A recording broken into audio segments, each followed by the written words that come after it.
Dear Lady Love TV. Save and Drop by Billionaire's Love. Tunghayan na po natin ang ika-4 na bahagi. Friday was Pia's favorite day. Hindi to dahil huling araw ng klase sa loob ng isang linggo, kundi dahil nagkaroon siya ng pagkakataon na maisuot ang mga paborito niyang damit. In the university, Friday was wash day. Sa college man o sa high school building, binibigyan ng mga estudyante na magbihis sa gusto nilang pamamaraan.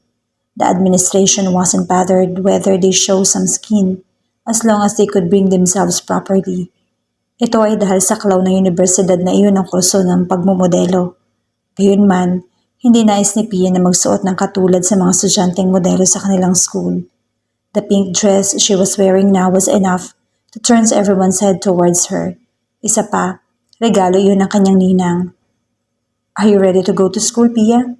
Otomatikong umiti ang dalagita sa kanyang mami nang pumasok ito sa kanyang kwarto. Malubag na nakabukas ang pinto, kaya nagtuloy-tuloy ito hanggang sa makatayo sa kanyang likuran. Ngayon nakaharap sa salamin ang ina at tila walang pinagkaiba ang mga mukha. "Yes, mommy. Hinihintay ko na lang po si Yael." Sumilip si Pia sa kanyang relos at sumimangot. Ang sabi niya kagabi narito na siya 30 minutes before 8, pero bakit wala pa rin siya? Baka malito ko nito.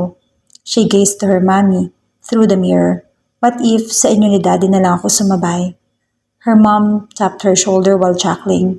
"Pia, kanina pa nasa ibaba si Yael. Naliligo ka pa lang. Dumating na siya." "What?" Namilog ang mga mata ng dalagita.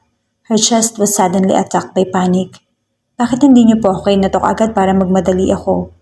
Pupuntahan na sana kita kanina pagdating pa lang niya. But he said, you can take your time because he don't want to rush you." Sinabi niya ring sinasadya talaga niyang agahan ng pagpunta para makipagkwentuhan sa daddy mo at kay Kiel. Lalo tuloy siya nag-alala nang marinig ang huling sinabi ng kanyang mami. Dahil paniguradong puro kalokohan lamang ang babanggitin ni Kiel tungkol sa kanya. How she wished hindi maniwala si Yael sa mga kwento ng kanyang bully na kapatid tungkol sa kanya. Baka gusto lang niyang makikain ng breakfast, bulong niya. "Which is a good thing for us too," her mommy said, beaming. Sinusuklay niya ng mga daliri ang malambot na buhok ng dalagita kahit kasusuklay lamang nito. "Namiss din naman ng daddy mo ang batang yon. Ngayon nakakatuwa at lumaki siyang mabait. Kahit nasanay sa US, he knows how to treat others politely as if he grew up here." Pia just shrugged off. Ano pa bang kailangan niya sabihin kung puring-puri naman ang kanyang parents ang binata? She couldn't blame them enough. Because Yael was a natural charmer. Alam niya iyon dahil nung unang beses pa nga lang na magkita sila'y natulala siya rito ng ilang segundo. At kahit sa pangalawang pagkakataon, ay ganun pa rin ang epekto nito sa kanya. She knew what she felt for him was something. However, she was also alarmed at the same time. "Anyway, mauuna na kami ng daddy mo. Dadaan pa kasi kami sa bagong foundation na in-acquire namin." Her mother kissed her forehead and gave her a sweet smile before stepping out of the room. Nagpahabol pa siya ng bago tumalikod. "Sasama na rin namin si Kier, okay? See you later, Pia. Have a nice day in school." Pagtango ang tinugon ni Pia habang nakangiti. Nang mag-isa na lamang siya, ay humugot ng malalim na buntong hininga. "This will be the first time na ihahatid ako ni Yael. I don't know exactly why I feel a bit conscious. Dapat masanay na ako dahil araw-araw niya akong ihahatid at susunduin. Hanggang ngayon ay iniisip pa rin niya kung papaano napapayag ng binata ang kanyang ama tungkol sa paghahatid sundo sa kanya. How would they trust him to someone who just showed up after so many years? Oo, at matalik na kaibigan ng kanyang daddy ang ama ni Yael. Pero sapat na dahilan na ba iyon upang ipagkatiwala siya rito? Hindi kayo napapagod na ang kanyang parents sa pagdadala sa kanya sa school? She shook her head to erase that negative thought. Kung pinagkatiwala nila si Yael, ganun din dapat siya, kahit na hindi pa rin niya ito naaalala. Pagbaba niya ay wala na ang kanyang mga magulang. Ganun din si Kier. Nandumiretso siya sa dining, ay halos mabuwal siya nang pumasok sa pinto dahil sa magsiglang sigaw ni Yael. "Good morning, Pia. Have a seat." Halos mapunit ang bibig nito dahil abot hanggang tenga ang pagngiti. Ipinaghila pa siya nga ng upuan pagkatapos ay tumabi sa kanya. "Ano gusto mong kainin?" Ituro mo lang at ako na maglalagay sa plato mo. Tila titindig ang mga balahibo ni Pia dahil sa masusing pag-aasikaso ni Yael sa kanya. She shook her head and smiled at him awkwardly. No thanks. Ako na ang bahalang kumuha ng kakainin ko. Sa pagkakaalam ko, nandito ka para ihatid ako. Hindi naman kita yaya. Yayo. Yael chuckled. Binitiwan niya bigla ang serving spoon at prenteng sumandal sa upuan. Sorry naman. I'm just happy because after so many years, hindi ko akalain na magkakasama ulit tayo. Damn, I need to be used to be calling you Pia. Kailan ko na talaga paalalahanan ng sarili ko na hindi na tayo mga batang paslit. May pagkain si Pia sa loob ng kanyang bibig pero natigilan siya sa pagmuya. Bigla siyang napainom ng tubig. Dahil kung hindi, baka maubos siya ng malakas hanggang sa masira ang poise niya. Nang mas makompose na siya, ay bumaling sa binata. She gave him a smile, only to hide her budding irritation. It's Pia, okay? Please don't forget that. At 15 na ako, not a 5-year-old kid. Ang aga-aga pero halatang inaasar siya nito. Gayunman, kahit bahagya siya naiinis ay hindi niya maitatanggi na humahanga sa pormahan nito ngayong umaga. Bagay sa binata ang uniforme ng university. Pero higit na lumulutang pala ang karisma nito kapag naka-casual attire. Gray shirt na nakatucked in sa jeans at pinatungan ng black jacket. Yael was like attending a date. But who knew? Baka may nakaschedule talagang romantic date ito mamaya. May dumi ba ako sa mukha? Kunot noong tanong ni Yael. Pia blinked a couple of times. Ha? Titig na titig ka kasi sa akin. Wala. Bumalik si Pia sa kinakain niyang bacon. Nagtataka lang kasi ako dahil ako lang kumakain, ikaw hindi. Oh, ganun ba? Actually, I'm full.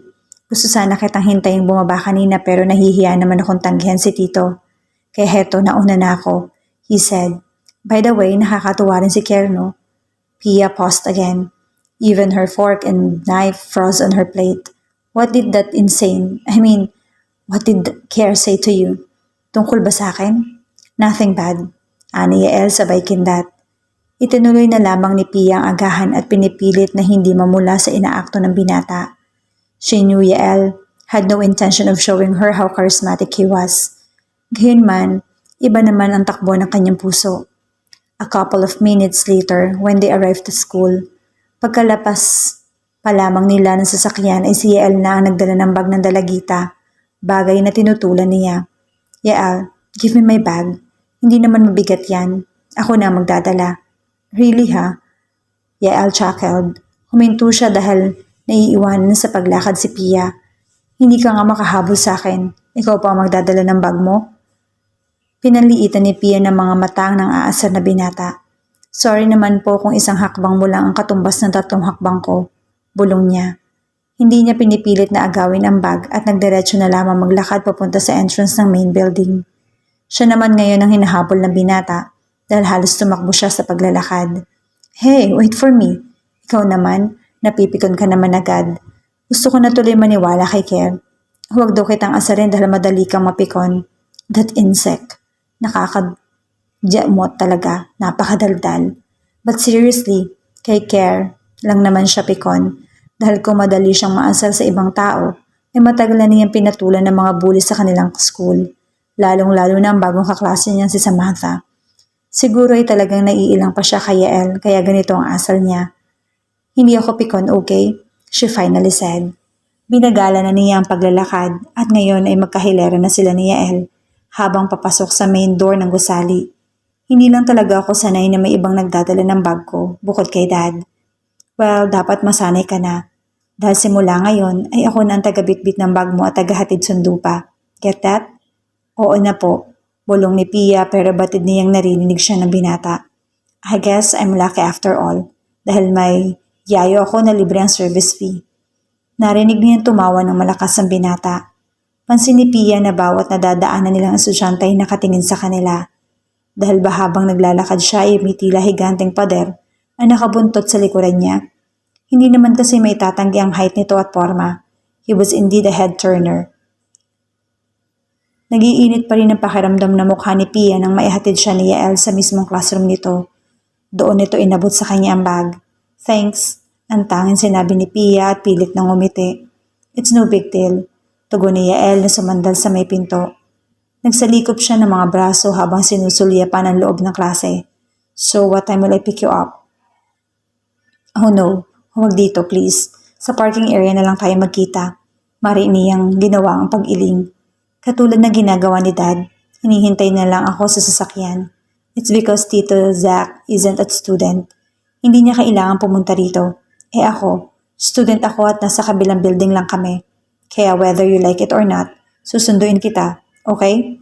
Sinulya pa ni Yael ang papel na nakadikit sa pinto. He grinned. Every Friday pala 3 p.m. ang quitting time nyo. Good. Napataas ang isang kilay ni Pia. Anong good? May time pa tayong mag-snack sa labas bago kita ihatid sa inyo. Huwag kang mag-alala. Libre ko. Lahat ng ituturo mong food ako ang bahala. He winked down at her. Yael, you don't have to do that. Masyado na kitang naaabala niyan. Nakakahiya na kinaninong at I insist, alright? Yael said in low brows. Banayad ang tinig niya, ngunit pabagsak. Tila hindi niya nais masundan pa ito ng isa pang protesta mula sa dalagita. Wala pang 3 p.m. nandito na ako sa labas. He pinched her chin and turned his back. Tulala pa rin si Pia nang pumihit siya at diniretso ang kanyang upuan. She knew the cause of the low groans and giggles was her, or Yael himself. Sigurado siya rito dahil narinig niya ang kanyang pangalan. Nahagip din ang kanyang pandinig ang salitang suitor mula sa kung saan. Pia, sino yun? Bulong ni Dolly na lalong inilapit ang upuan sa kanya. Totoo ba ang sinasabi nila? Suitor mo yun or boyfriend mo na? Nanlaki ang mga mata ni Pia na bumaling sa kaibigan. Ano bang sinasabi mo? Hindi ko boyfriend ang Yael na yon. At hello, ang bata pa natin para dyan. She hissed on her friend's face. Muli siyang umayos ng pagkakaupo at yumuko. She could feel her cheeks burning again. Fine, kababata ko siya. Kinakapatid. Something like that since ninong at ninang ko yung parents niya. Yun naman pala eh. Her friend said nodding. Iniurong niya muli ang upuan ng kanyang sulyapan ang orasan. Ilang minuto na lang at papasok na ang kanilang guro. Kinakabatid mo lang pala. Ang dami pa bang sinasabi. Bakit ba ang defensive mo ron? Crush mo ba ang kinakapatid mo? Hindi ah.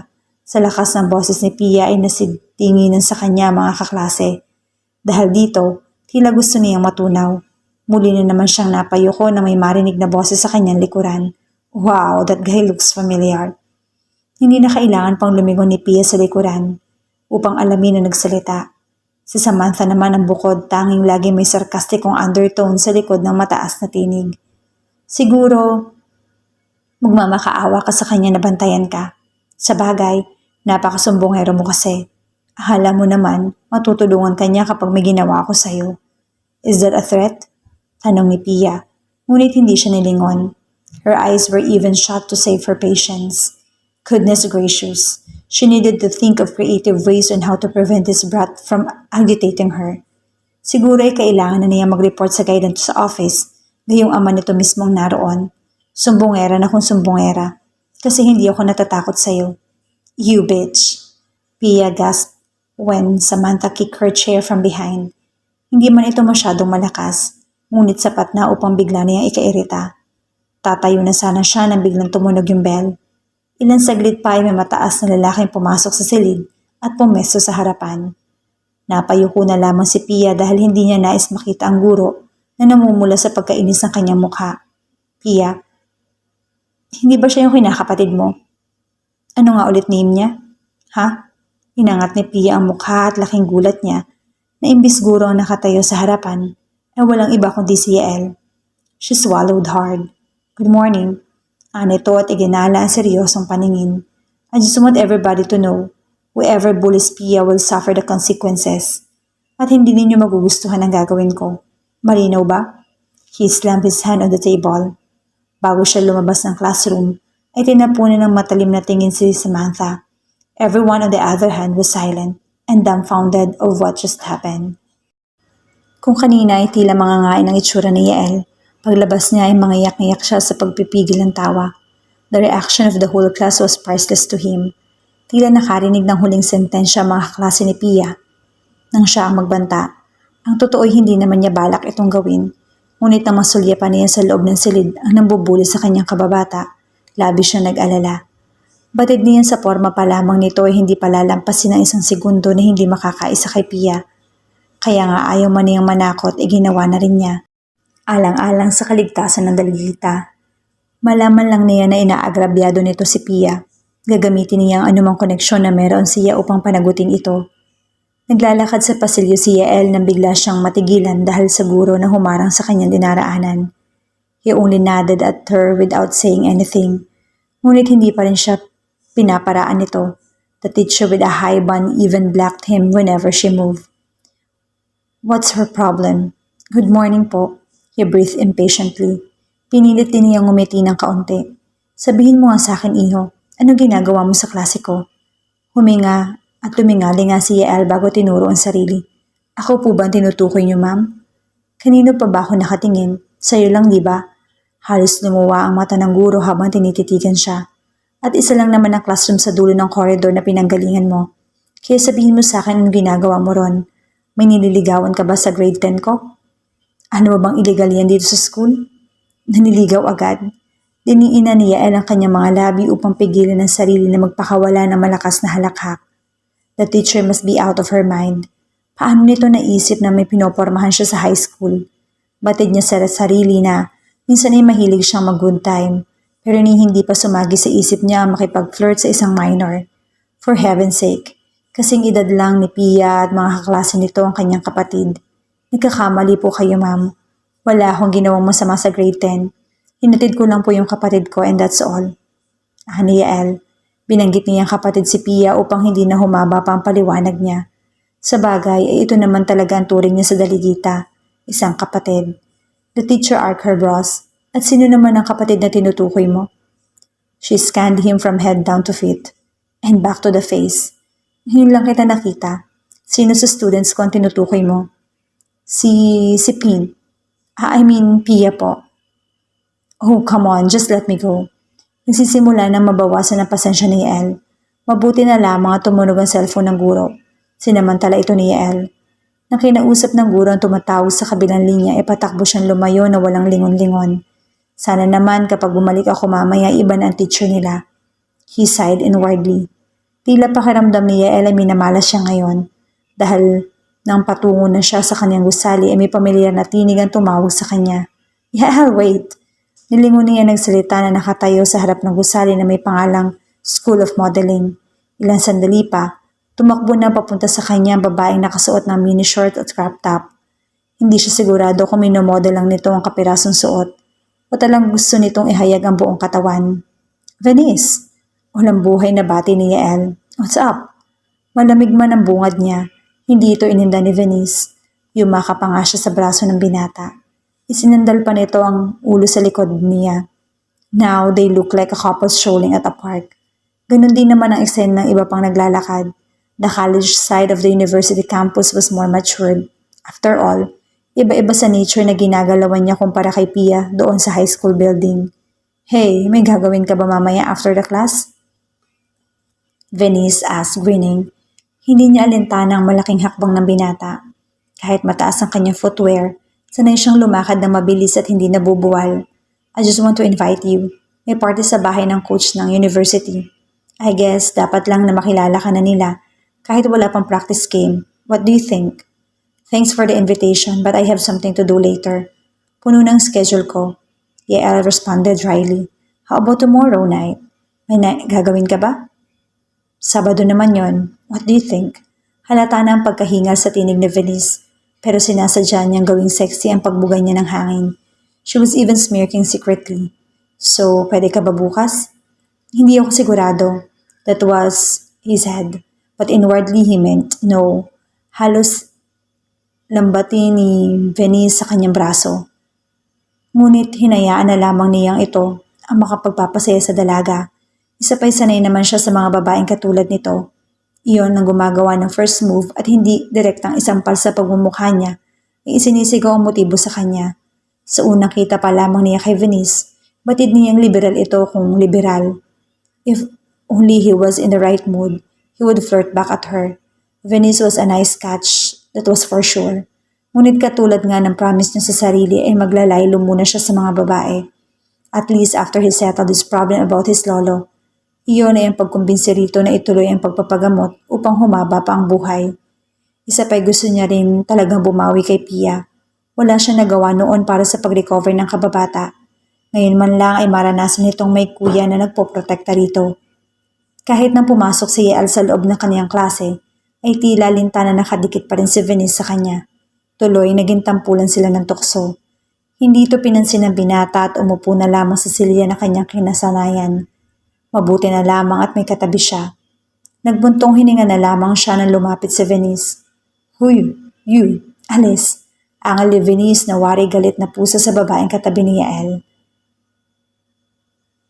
Agad na tumalima ang babaeng tila manang kumanamit. Pagkaalis nito ay umupo si Venice. She crossed her legs and beamed at Yael. Sapon ang kanyang mga kamay ang baba niya habang nakatugod sa desk ang mga braso. Akala mo ba titigilan kita? You gotta be kidding me. Bulong ni Yael habang nakayuko sa kanyang phone. Alam kong hindi ka manhid, Yael. You are so aware that I like you. Big time. Yael smirked. Really ha? Yes, really. Venice said proudly. Luminga siya sa paligid upang i-check kung dumating na ang professor. Pawang mga kaklase pa lamang nilang naroon na ngayon ay may kanya-kanyang mundo. Bumaling siyang muli sa binata at nilapit ang kanyang bibig sa tenga nito. She bit her bottom lip and whispered, You like how I press my body to you, don't you? Kasi kung hindi, kanina mo pa ako tinataboy. Pero hindi. Kaya kahit sungitan mo ako, alam kong hindi magtatagal ay bibigay ka rin sa akin. Kaya huwag mo na akong pahirapan pa. Yael gazed at Venice without blinking. Her frankness caught his attention. For some reason, it turned him on a bit. He wanted his woman confident and assertive. Gusto niya rin iyong outspoken at alam ang sariling gusto. And damn this lady. So what exactly do you want again? Yael asked. Kahit batid niya ang sagot ay gusto niya siguruhin ito. Gusto kong maging tayo na. Hindi mapigil ni Yael na matawa. Hell, this wasn't the first time he heard of that line for him. He had been asked that way before in English, in French even. Are you that desperate? He frowned but still laughing. Don't you want me to court you first? Tanong niya kahit ni minsan ay hindi pa niya nasubukang gawin iyon. God, I freaking don't have time for that. I want you, Yael. Ano ba? She slammed her hands on her desk, gritting her teeth as if planning to eat him alive. Napahilot si Yael sa kanyang sentido. Napapailing na lamang siya at napangisi. He couldn't fucking believe that he was beginning to be convinced again. Hell, hindi niya alam kung kailan siya magbabago. Hindi na siguro. Fine, Venice. You're my girl from now on. Though, hindi ko alam kung hanggang kailan. Oh shit, really? Venice's eyes sparked. Sa tuwa ay hinalikan niya si Yael bago pa man pumasok ang kanilang professor.